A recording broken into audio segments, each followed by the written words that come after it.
Great decorating is all about the details, including a gorgeous textured set of coasters. How we love a coaster. Functional. And why not be beautiful? Quince has a gorgeous set of woven rattan coasters in 3 terrific colors with their own little holder that you're going to absolutely love. And if you haven't visited quince.com/DTT yet, get on over there. It's everyday elevated living without the markup. From crisp 100% linen bedding and soft organic cotton towels to airy curtains and premium kitchen tools designed for everyday use. And the best part? Like Quince's clothing, their home goods are half the cost of similar brands. By partnering with top artisans, Quince cuts out the cost of the middleman and passes the savings on to us. And Quince only works with factories that use safe, ethical, and responsible manufacturing practices and premium fabrics and finishes. Elevate your space with home essentials from Quince. Go to quince.com/DTT for free shipping on your order and 365-day returns. That's Quince, QUINCE.com/DTT to get free shipping and 365-day returns. Quince.com/DTT. If you can't see the floor, then that might be a sign.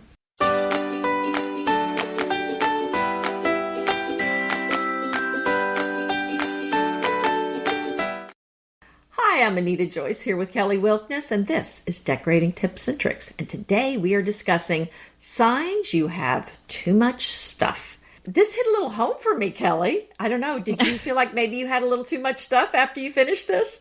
Well, you're going through something now where it's very obvious how much stuff you have. So should I say we are moving? So we are boxing up everything we own, and it's not for the faint of heart. And Kelly, I did all the Swedish death cleaning last summer, so you would think I would have hardly anything left in my house, but you'd be wrong if you thought that. Well, and you don't want to get rid of everything that you love. That's not the point of it. Clearly, if you can't see the floor, as Anita kicked off the show, that's a billboard, not just a little sign. Yes. There are signs that you want to pay attention to, and we're going to highlight them today, and just things to think about. It's now January. This is the month to organize. If you're ever going to do it, January is the month to do it in. Everybody wants to talk about organizing, getting a fresh start, clean slate, going to do things differently, and maybe one of those things is having less stuff around to burden you. This is why we want to talk about this, not to say, get rid of that dish collection that you love. It's not so much about that, or fill in the blank, whatever it is. Get rid of this other thing that you love. If you love it and it's giving you a sense of home and it's adding personality to your home, then by all means, keep it, make room for it.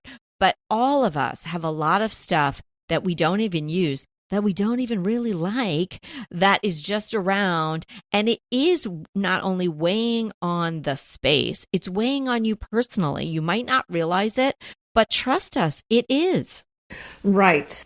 If you can't park your car in the garage, then maybe you have too much stuff. I'm all for decorating your home the way you want it. If that's a lot of stuff sitting out, then go for it. But if you have stuff overflowing into your garage and into your attic, then maybe you have too much stuff. In fact, if there's so much stuff that you cannot park your car in there, then that really is a sign. My mother-in-law was kind of a clothes horse, and their garage was full of all of her extra clothing. And when we got married, of course, we hardly had anything. The garage was very empty, and we got both our cars in there. And I think my father-in-law came over to our house a couple of times and went, wait a second, you mean you can park your cars in here? And, and I actually have a garage that's completely unusable. And it wasn't too long after we had our house that I noticed he insisted that at least his car or one car get in that garage. My thought is, unless it's stuff for your yard and your car, if it's in your garage, it's not coming back in the house. It's just not, unless it's Christmas stuff. So really think about if you can get rid of that stuff. Yeah, that's weird that she would store her clothes in the garage. I don't think I'd be Well, like, right. "Ooh, I want that dress. Let me go in the garage and rifle through some boxes." She had those racks. No, it wasn't in boxes. She had those clothing racks. Oh my gosh. Okay. Yeah, they were. But that's not a great place to store the humidity, the heat. In Houston, can you imagine? It was really a terrible place to hang clothes. Yeah. Well, we can't park in a garage because we made it into a gym, and it's really fabulous. So, we're well, that's a little different. If you have repurposed the space for living or something like that, then that's going to be different. That's not a sign. No. In fact, in order to do that, I had to get rid of a lot of stuff. And being an avid gardener, even stuff that was for outside and for the garden, we don't really have much of a lawn left, so we didn't have lawn stuff, but gardening stuff, I had multiples of how many shovels does one gal need, these sorts of things. Well, where did you put all that stuff then? Well, I whittled it all down, and I got the most adorable little shed. I mean little. Okay. And so there's a rake and shovel, my good pruners and things like that I keep inside in the basement. I don't want them out in the weather. But the shed is great, just for the few little things. But I do have cabinetry in the gym. I can keep the Christmas boxes out there. So I do have storage still, but there were just a lot of things that I didn't need. And then we were able to repurpose that space into a great use. I use it almost every single day. Peter for sure uses it every day. I'm just so happy we have that ability. It was one of those COVID things where you couldn't go to the gym anymore. And it was a couple of weekends of really cleaning it out and purging and getting rid of a lot of the stuff. What I think happens in people's garages, and because I get around a lot and I see a lot of people's houses with my clients, and looking through windows at dusk, and looking through windows and going to open houses. But by then they've usually tidied themselves up.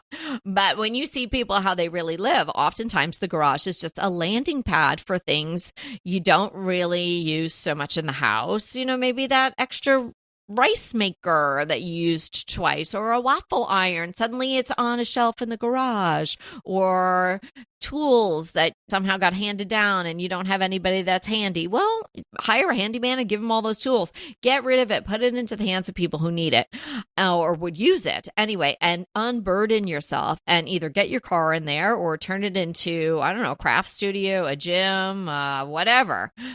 Is more really better? How does that more serve you? How does that make you feel? Is it just stressful to be shuffling all this stuff around or climbing over it or having to think about, is more really better? What is that more, and how much of your time and space, physical space and also mental space, do you want to give to that more? Moving on from the garage, when the day is coming to an end and your house is really untidy, there's just stuff all over the place. Nothing has made its way back to where it should go, or maybe there's not even a place for those things. They don't have a home, so you don't put them where they're supposed to go. And if it's really challenging to keep it tidy and you kind of give up or you give into it, and so you wake up and its stuff is still all over the place, you probably have too much stuff. If there's not a place for all the things, and it would take too much time for you to take all those things off a horizontal surface or the floor or wherever they landed and put them where they're supposed to be every day, then you've probably got too much stuff. A way to sort of test this is give yourself a tidying up routine at the end of the afternoon or after dinner, before you go to bed for sure. Give yourself a period of time, a reasonable period of time, 10 minutes maybe, 15 minutes tops, and go around and put all the things away. Now, if it's taking you more than a reasonable period of time, like 10 or 15 minutes to do this, chances are you've got too much stuff. Now, if you're in the throes of toddlerdom and you've got little kids, or if you've got Lego lovers and things like that, that might just be a season of your life and you want to give yourself a little grace and let the kids enjoy. Still, it's stressful to wake up and have the house be a mess and then start the day that way. So try this tidying up routine, and if it feels overwhelming and it feels like still too much and it's taking too much time, then I think you really need to consider whether or not overall you just have too many things. Well, when I think of rooms that stay messy all the time, I think of, well, when Evie was in college, her room, there was just stuff all over the floor all the time. And we just kind of left the door closed because I didn't even want to look in there and be stressed. But what I didn't realize was it was stressing her out too. And I just thought, you know what, I need to step in because this is just snowballing out of control.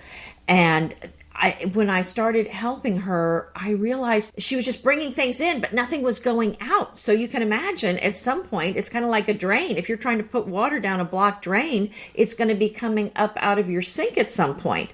So, if you're taking something in, something needs to go out. And so I realized she was kind of stuck. And it's not that she enjoyed living that way. She hated it, but she just kind of felt stuck. She didn't know what to do. We brought out 10 to 20 bags of stuff she got rid of. I mean, it was a garbage bag. I mean, like the big ones. Oh my gosh. It was a lot of bags of stuff that and then she kind of realized, hey, I'm buying a lot of t-shirts and maybe I don't need to be buying all these clothes. Yeah. And I felt like this was kind of a lesson she needed to learn for herself. So I let her learn it, and she kind of realized, hey, I'm buying a lot of stuff. I'm not using the stuff I bought from 2 years ago because there's 15 more t-shirts in that color I bought since then. So once we did all that, it stayed very tidy. I'm going to say till she moved out, because now she understood if you bring something in, something needs to go out, and there was a place for everything. And we rolled up her clothes in the drawers, and there were things hanging, and there was like t-shirt area and a dress area and a skirt area. So it was just so much easier for her to find things too. So I think that usually if rooms are messy all the time, the solution is probably to get rid of stuff because you have too much stuff. And I did also want to mention today a highlighted episode, since we're talking about organization and getting rid of stuff. I think it would be really fun to revisit our episode with the organized mama. So I'm going to link to that episode where we interviewed her in our show notes. I really enjoyed that show. She was great. Yeah, she gave us a lot of great tips. She did. Okay, so my next tip would be, if you have multiples of an item and they're spread all over your house, you probably have too much stuff. And this happened to me where I couldn't find a stapler or I couldn't find a tape dispenser, and it was inexpensive, so I just buy another one. And then I couldn't find it, and then I just buy another one. And then I realized when I was reorganized, one of my many reorganization efforts, I realized I'm going to put all of this item here, all of this item here. And that's why I went throughout the house and combined everything in a particular category and put it in a specific bin. And that's when I realized, oh, I have 5 box cutters. I have 6 cellophane tape dispensers. That's kind of a good way to realize what you have, is to combine all similar items together. And so if you find you have things all over your house and it's the same item, then you probably need to go through that and figure out what you have and organize it together, and then you can get rid of the excess. This sign dovetails with what Anita was just mentioning. So if you're thinking to yourself, where is all the money going? Like, what am I spending money on? Well, maybe you're buying more staplers, but you already have them. Maybe like Evie, you're buying more pink t-shirts, but you already have 12 of them. Or maybe you're finding yourself in the decor aisles at Target and you're picking up the latest little whatever that's on trend. We discourage that particular action on many levels, the design, decorating level, but also now that you're going to be adding yet another item to your house. It's all just more stuff. And if you don't really love it, and certainly if you don't need it, then don't get it, because you just have to take care of it. And then it's in your house, and then it doesn't make you feel good. And it's a stressor, and it's taken up valuable space. Hey, we'll be right back with the rest of the show, but keep listening so we can continue bringing you DTT. So have you tried Dupe yet? If you haven't, come on, dupe.com. It is going to be your new shopping best friend. And it's not just for furniture. I know I've shared with you about my coffee table dupe, but you can save money with Dupe on fashion, shoes, jewelry, and more. I just used Dupe to find an absolute perfect twin of this t-shirt that I wanted. It was an $80 t-shirt. I was not going to pay $80 for a t-shirt. Dupe helped me find the twin, like maybe the exact same shirt. Find something you love, and then you can find replicas, twins, and maybe the exact thing for so much less. Give Dupe a try today. It is really so easy to use. You just type dupe.com// before any product URL in your browser and voila! It instantly finds you less expensive alternatives. They even have an app and a browser extension you can download. No account is required. No sign up is required. It is completely free. I know, can you believe it? But it is completely free to use. Stop wasting money on brand names and start saving with dupe.com today. What about when you're cleaning your house and it takes longer than you think it should to clean it? That is also a sign. And as I mentioned, we are moving, so I've been kind of packing things up slowly because we've been showing our house too. So I couldn't just have boxes everywhere. So I would just kind of take a few things, put it in a box, and then take it to the garage. I just recently went through and we had to kind of, clean up because we had a showing. And the amazing thing was dusting the house and vacuuming, dusting, I should say, took so much less time because there was hardly anything sitting out. Yeah. So it made it. Now, I don't like clutter, so I don't have a lot of stuff sitting out to begin with, but I like a well-appointed room. So I did definitely have stuff, but it does make a difference. So just think about if you have lots of little tchotchkes all over the place, that is going to take forever to dust that. So just think about that. If it's taking you forever to dust and it's feeling frustrated when you're dusting, maybe put some of that stuff up or move it on out to somebody else. Yeah, and you can test it. You could just take a lot of the things away and put them in a box, and you don't have to give them away or throw them away. Just put them away for a little bit and see what it feels like to live with less things. And maybe it's going to feel better. And then maybe you're going to want to just reach in and take one or two things back out, or maybe not anything. So you can stage it that way and try it. You don't have to leap off the edge and drive to Goodwill and give it all away or throw it away. Please don't throw it away anyway. Give it to somebody or give it to a thrift store. Now, if your kids are constantly expecting to get new stuff, like you go out to go to the grocery store and they have to get something, or you go to Target to do like a grocery shop or get laundry detergent and things like that, and everybody feels like they should be getting something. Like every once in a while, of course, maybe you're going to get your kids a treat or something like that, but it's building in this expectation that stuff has a very high value and that is overemphasizing that value. Right? You maybe take them to the park after. I mean, we are certainly not telling anybody how to raise their kids. This is just a situation where if you're feeling like you might be falling into this category of having too much stuff, it's just another sign that maybe that is going on in your life where there's this built-in expectation. And it doesn't necessarily have to be kids. It's going to be a treat, and the treat is going to be a tangible item. Because we had to go along and do something. Well, maybe go to the park, or maybe get an ice cream cone, or maybe just spend some time reading a book together later on. Maybe spend some time enjoying a toy they already have when you get home from the outing. It's just another way to think about not bringing more stuff into your house, because it's hard to say no to your kids. And if the expectation is that they're going to get something,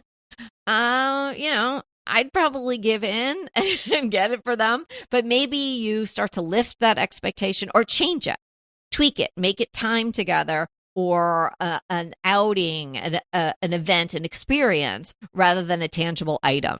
It's not always about buying something. Another thing to think about is your home stressing you out? People that live with a lot of clutter, I used to think, well, that's them. I don't like that, but they do. In talking to my daughter, Evie, I thought she either wasn't bothered by the clutter in her room and the mess, or she actually liked it. But when we started working on decluttering it, she said she didn't like it. She felt overwhelmed. She felt stressed, but she really didn't even know where to start because organization was not something that was kind of an innate skill in her. So we started working on organizing it. We kind of walked through. We talked about how to do it. As she realized how it works, I think she felt empowered as we got rid of the mess. And then she saw how we did it. And then she was able to use those same techniques as she's moved into her own apartment. And she's going on her 3rd year in her own apartment. It's pretty neat. And she's keeping things in a very orderly fashion. And we do have shelves for her excess stuff. But we've put a curtain in front of it. And it's hidden stuff. And I think the room feels so much more organized for her. So I think this clutter does bother everybody, and it can cause your cortisol levels to go up. So even if that's not something that you excel at, you can still do it. You can still improve. And I think it's just a learned skill like so many other things. And although she says that wasn't really something that came naturally to her, she is doing a great job keeping things organized in her apartment now. Yeah, it's like working out. I mean, some days you don't want to work out, or some days, all the days, maybe somebody doesn't like to work out. Maybe they just don't enjoy exercise, but you do it because you know it's good for you. You know, when you're done, you feel really good. So, if you don't enjoy organizing, it's still better to do it because it's going to have a positive impact on you. If you take the time and carve out the time for yourself to put things away and take away that stressor. I think it's so important to give a little bit time every day to just putting these things away. I don't think anybody is living their best life if their house is totally cluttered and untidy all the time and there's stuff everywhere. And if you find yourself really trying and you're constantly organizing and reorganizing and you're out buying stuff to put stuff in, there's also a sign in that activity, right? You need to be able to conquer it, right? So you're not doing it right. So maybe you need to listen to more of our organizing podcast. Maybe you need to get a book on it. Maybe you need to get somebody to come in to help you. Oftentimes when I am meeting a new client and they want to start decorating, we really have to start with organizing and purging. What I really enjoy about helping someone else organizing is that it really seems to make them happier in their space. And that's what I'm all about when I'm out helping someone. It's not just the beautiful decor, it's that the person's going to be happier in their space. And oftentimes you have to start with the organizing and the decluttering and the tidying up to even get to the fun stuff, right? So true. And when I first started organizing, I thought it was just about organizing, kind of putting things together, neatly tidying things up. But what I realized was, because I do a refresh once a year on my organization, every January I go through the house and check everything. And I was finding every year I was having to reorganize it again every year. What I found made the difference for me was getting bins and drawer organizers. So in shelves, I have small bins for small things, big bins for big things, and I have the organizers in each drawer. And once I started doing that, then the stuff didn't get spread out on a shelf or in a drawer.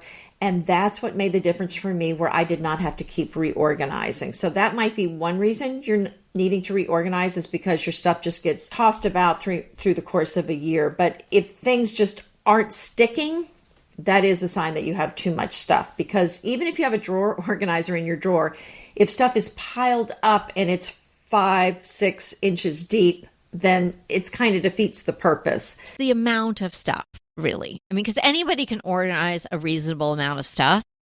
But when you have so much extra stuff, which is what we're talking about today, the signs that you have too much stuff, that's when it becomes really challenging and overwhelming and daunting. So another sign is if you don't use a significant amount of stuff in your home.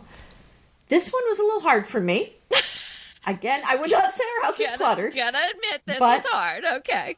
But I'm going to tell you, we have most of our house packed in boxes in the garage. And what I realized was our everyday living, not missing anything, not using anything in those boxes. Not really surprised about that. That was not really a revelation, because I do have, all my lovely dishes, but I did sell a significant amount of things. And if you're going to Round Top, my friend Bonnie, who is at Be Original at the 303 in Round Top, she has a lot of my stuff, crystal, silver dishes, all kinds of fun things. So she was very helpful with moving those things out, and I know they'll find a new home.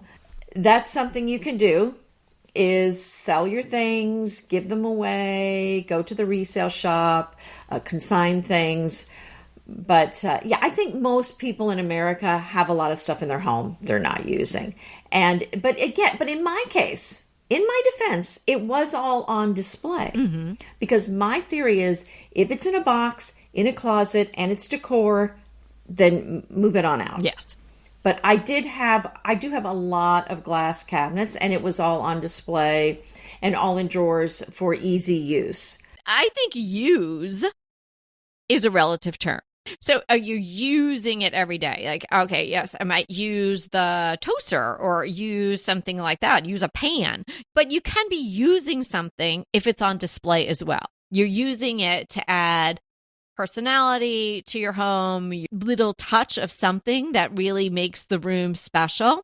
I think that can be categorized as use too. So I wholly support your thought that if you've got a lot of stuff and it's deep in a cabinet somewhere, or go back to the beginning of the episode, or it's packed away in your garage, these are the things that you should be getting rid of. These things consume a lot of physical and mental space. Even if you're not interacting with them on a daily basis, the fact that they're there, the fact that you can't park your car in the garage because there's boxes of stuff you don't like or use, then that's bad. Your stuff should add value. So, but what are those two terms, use and value? Use, how are you using it, and what kind of value is it adding? Well, again, if it's on display, I would call that as using it. Mm-hmm. But if you don't have a way to display it and it's not accessible for you to use, then I think it's too much. What if you often lose items? This is a big sign that there's too much stuff. Because if you didn't have so much stuff, you wouldn't be able to lose that much stuff, I guess. That's logical. But if you're often searching for things, it's very frustrating. It's very time consuming. So you're looking for that certain, let's just say, pickle fork or something really crucial. I do have pickle forks and I do use them. But you're looking for a certain piece of cutlery in a drawer. Now, if it's a big drawer with tons of stuff in it and you have so many of each type of item and you got to dig through the whole thing to find the one thing that you really like, the one spoon you like to use for your cereal or something like that, get rid of all that other stuff and then get one of these great cutlery dividers. Like you can get a bamboo one that you can actually change the width of each compartment to really suit the items that you do end up keeping. Something like that is such an example of a sign that you have too much stuff. Now, if you're constantly misplacing your keys, and you have one key to the car, that's going to be a different thing. But these are if you're searching for things in your house and you're having to go through piles of stuff. There's always that one for me, it's always one black t-shirt that I really like. Well, how many other black t-shirts do I have to rifle through to find the one that I really like? Why don't I just get rid of the ones I don't really like? Right. I'm always like, maybe I'll wear that in the garden one day, or I could wear that under something else, but I don't really like the way it fits. Well, maybe after we end recording today, I'm going to go put them in a bag and take them to Goodwill because maybe they'll fit somebody else better than they fit me. Yeah, I think I couldn't find something and I end up buying more, and you think, oh, well, this is just some small ticket item, so I'll just buy another one of fill in the blank, and then you realize, you have so many of whatever. Yeah, and then you're back to where does the money go? Because now you're buying another stapler or another tape dispenser or another pickle fork. Yeah, well, the pickle forks can be used, so I'm with you on that. Less stuff is more freedom, and you can live more intentionally. You don't have to live with so much excess to be happy and have a beautiful home. It's not really less is more, but quality over quantity. I'd rather buy one really beautiful item. When you're spending more on an item to get a better quality thing, you're going to buy fewer of them too.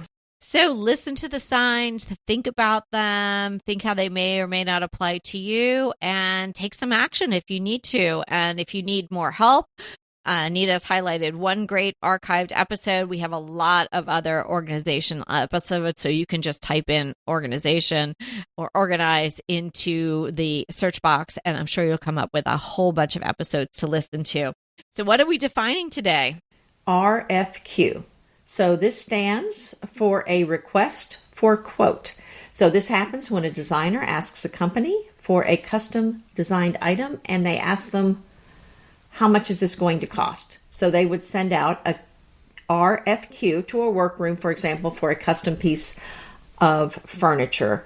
So this is a case where it's a custom thing or it's a big item where you cannot easily find the quote or a price on a website. So that's what it is. Interesting. Okay. I've done that many times and I never really knew it was an RFQ. Okay. That's good to know. Right. I don't see this term used very often, but that is what it is. My crush today is something that also kind of goes along with the Januaries, if you will.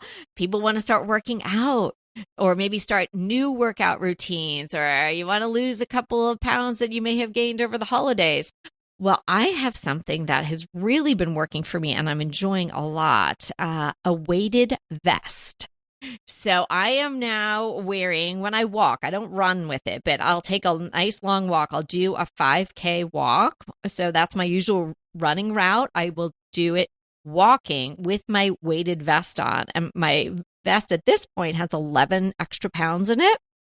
I find that it really gives me a terrific workout. I'm burning more calories for sure. I can definitely feel the impact in my legs and definitely hamstrings because there's a big hill at the end of my walk and I can really feel it.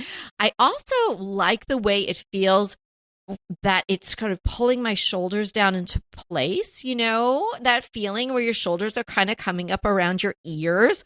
It just pushes them down in this gentle way. The one I have is by a company called decathlon.com.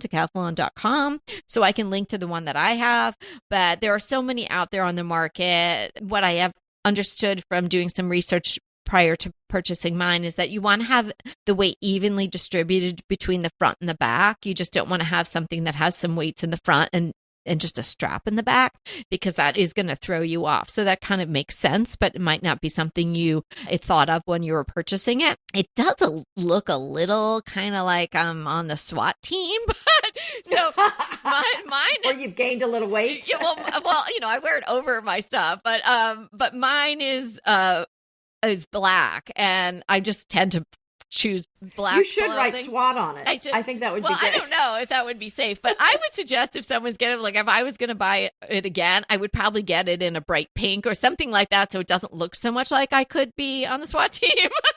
But I love it. Well, that is so interesting, and all I could think of the whole time was the weighted blankets. Uh-huh. So I wonder if they make weighted blankets too, or you could just use one for both purposes. Who knows? Or just carry a brick around in your pocket. Well, that's funny that you say that, because before I decided to get one, I was like, I don't know if I'm going to like that. What's that going to feel like? So I took an old backpack and I put a 5-pound weight in it. But that does not feel good at all. Because you're not. This is distributed better. Yes, you're not balanced. Well, so my crush is under cabinet lighting that does not require an electrician to install. I'm in favor of any under counter lighting. I know. So this is battery operated. Oh. It's wireless. So you actually take it down and plug it in to recharge. And you might say, ooh, that's a lot of work to take it down. There's magnets in the under counter lighting. So it comes with some little metal pieces that you just kind of, it has, stick-em tape, self-stick tape, which never works for me. So don't even bother with that. But self-stick tape, or it also has a hole in it. The one I'm linking to, there's also a hole in there, so you actually can screw it with these tiny little screws. Just screw it into your cabinets underneath, and then the magnets in the lights will just stick to them. So they're really easy to pull down, put back, so you can pull them down to plug them into charge. And then there's 2 settings. One setting is low light motion sensor. So if the light is low and it senses motion, they will turn on automatically. Or you can just flip a switch on them. You can just kind of put your finger in there underneath and turn them on. So there's not going to be a wall switch, but there is a little switch on them that you can hit with your finger, or keep them on the motion detection setting. Okay, interesting. So how's the light? Have you tried them out? Yeah, I think it's nice. Yes. I mean, there's different ones that have different light, but I did like them. And the motion sensor I thought was nice because, they turn off. So it's not that horrible LED blueness. It's nice. I don't think these were, but I mean, you do have to be careful. Some are yellower than others. So, and under counter lighting, I don't like it to be too yellow. But I'll link to the ones I use. But, it is LED, so you just have to check it out. Read the reviews if you don't choose this one. But I mean, I think it was kind of a blue light, but it wasn't the most blue that I saw. Okay, that's great. So the base you can screw in, and then the base has some sort of magnetic capability. So the light just pulls off. Right. It's really easy to take them down. Okay. Hey, talking about the lights and the type of light and the horrible LED and the blue and the blah, blah, blah. I did receive the Philips low light bulb that I talked about during the bonus episode that we did about the sad demise of the pink incandescent bulb. Right. It's pretty good. And is it yellow then? Kind of like an incandescent? It is yellowy. It's not pink. It's not that soft conch shell glow. So it is yellower, but it's clearly not blue. It's a much better light. So the one that I had talked about during that bonus episode, I am pretty happy with. It's the best. It's not an equivalent, but it's the closest that I have gotten in all the bulbs that I have tried to that beautiful glow of the soft pink incandescent bulb. So I can recommend it. And I have what would be the equivalent of the 60 watt. So I will link it in the show notes. So if you had listened to that bonus episode about the pink light bulbs and what do we do next? This could be the answer for now. Anyway, it's a pretty good answer for now. Well, and I think if you're reading by it, it's more important that it not be too blue. Whereas the under counter lights, I don't leave them on that long. I don't think that is as big an issue as a light bulb that's going to be on in a lamp that's on, all evening. Yeah, totally agree. That's more of a task type lighting. You'll use it and then move away from it. It's not that you want to get that sort of warm, glowy thing going on in a table lamp or something like that. So, but I did want to bring that to everyone's attention that it has been received and tested. I'm going to give it 1.5 thumbs up. Out of how many? Out of 2 thumbs up.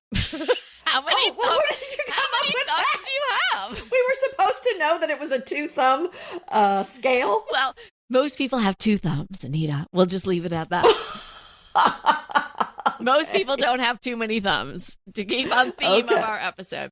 So thanks so much for hanging out with us today. And remember, we're here to inspire you to create a beautiful home. Until next time. Want to talk to us? Well, we really want to talk to you. So let's schedule a design consult. Anita and I are here to give you individualized, actionable advice on how to create the beautiful home you want and deserve. It's so easy to schedule a design consult with us. Simply click the link in the show notes or head to decoratingtipsandtricks.com/consult. When we talk to you on the scheduled time, we will be ready with so many great tips, advice, and yes, tricks. So sign up today for a design consult. We can't wait to talk to you.